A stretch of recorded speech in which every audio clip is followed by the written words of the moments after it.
Assalamu alaikum everyone. Today we stand before another storm, a possible market crash like those of 2002 and 2008 from the inverted yield curve, high credit spreads, bad economic data, and of course perceptions driven by greed and arrogance.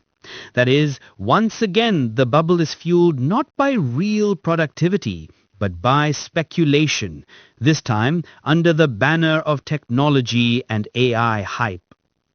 But when the crash comes, we must ask, where does the money go? It does not vanish into thin air, it simply changes hands. Paper wealth disappears, but the real assets, the factories, the servers, the land, still exist. What collapses is value inflated by greed. Who will be burned this time? The pension funds managing people's lifetime savings, the firms that borrowed recklessly to bet on stocks, hedge funds, private equity houses. And when their debts can't be repaid, the banks, the arteries of the system, will bleed. When credit freezes, businesses cannot borrow, consumers cannot spend, and confidence disappears. The entire economic body goes into cardiac arrest.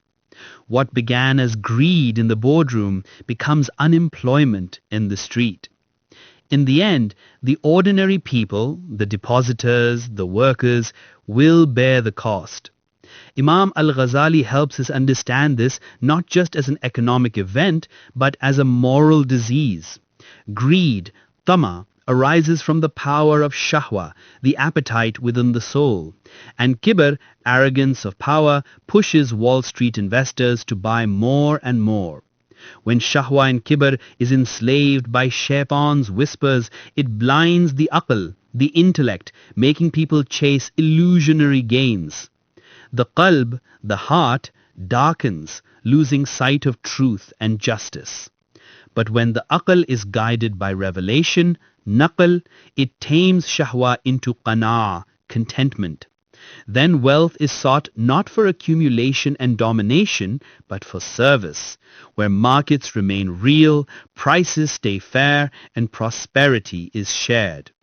So every crash reminds us the fall of markets begins with the fall of morality, and recovery begins only when hearts return to balance, guided by truth, not greed. We can stop here for now. Thank you for listening. Wassalamu alaikum.